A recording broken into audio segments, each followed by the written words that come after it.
টক মিষ্টি মুখে লেগে থাকার মতো মজার একটি চিংড়ি মাছের রেসিপি নিয়ে আপনাদের মাঝে হাজির হয়েছি। তো প্রথমে এখানে আমি অনেকগুলো চিংড়ি মাছ নিয়েছিলাম এবং এরপরে নিয়েছিলাম বেশ অনেকটা পরিমাণে পেঁয়াজ কুচি।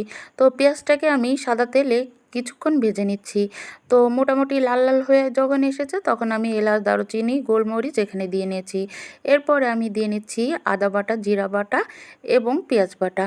তো এই মশলাগুলোই আগে আমি কিছুক্ষণ ভেজে নিব। তারপরে আমি বাদবাকি মশলা দিয়ে নিব। তো কাঁচা মশলার ঘ্রাণটা চলে যাবার জন্য সামান্য একটু পানি দিয়ে কষিয়ে নিয়েছিলাম। এরপরে আমি একে একে গুঁড়া মশলা দিয়ে নিচ্ছি।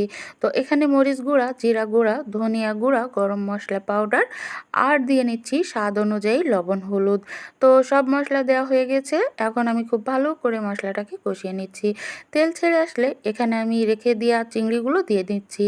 আর এই চিংড়িগুলো ছোট সাইজ দেখে নিয়ে আমি কিন্তু চিংড়ির খোসাটাকে ছাড়িয়ে নেইনি। ভেতর থেকে যে চিংড়ির একটা লম্বা সুতা টাইপের ময়লা থাকে ওটাকে কিন্তু আমি বের করে নিয়েছিলাম। তো বেশ কিছুক্ষণ আমি পেঁয়াজ এর সঙ্গে মশলার সঙ্গে চিংড়িটাকে কষিয়ে নিয়েছি। আর এই যে এখনই তেল ছেড়ে দিয়েছে। তো এ পর্যায়ে আমি ব্যবহার করছি নারিকেলের দুধ। তো ১ কাপ পরিমাণে নারকেল দুধ এখানে আমি ব্যবহার করছি। আর এখানে কিন্তু আমি আর কোনো পানি ব্যবহার করব না। এই রান্নাটা মাখো মাখো হবে এবং নারিকেলের দুধেই হবে। তো খুব ভালো করে মিশিয়ে নিচ্ছি আমি। তো মিশিয়ে নেবার পরে এখানে কিন্তু আমি ব্যবহার করব ফ্রোজেন কিছু এই যে জলপাই। তো এই জলপাইগুলো যেহেতু এখন জলপাইয়ের সিজন না, তাই আমার ফ্রোজেন জলপাই দিয়ে নিয়েছি।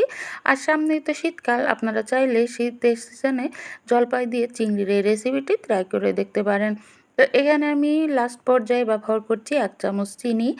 আর চিনিটা দিয়ে আরেকটু নেড়েচেড়ে মিলিয়ে নিচ্ছি ঝোলটা আরেকটু কমে আসা অবধি। তো ঝোলটা যখন আরেকটু কমে এসেছিল এখানে টেলে নিয়ে জিরা এবং গরম মশলা পাউডার আমি দিয়ে নিয়েছি এবং সব মশলা একসঙ্গে আরেকটু আমি নেড়েচেড়ে মিলিয়ে নিচ্ছি। এই যে ঝোলটা মাখো হয়ে আসলে চুলাটাকে অফ করে দিয়েছি। পরিবেশন করছি মজাদার চিংড়ি মাছ এবং জলপাইয়ের একটি রেসিপি। তো আমার এই রেসিপিটা যদি ভালো লেগে থাকে চ্যানেলটিকে লাইক, কমেন্ট, শেয়ার করে দিবেন। আর ইউটিউবে পারলে মিশুমণি কুকিং অ্যান্ড ব্লগিং চ্যানেলটি ভিজিট করে আসবেন। আল্লাহ হাফেজ।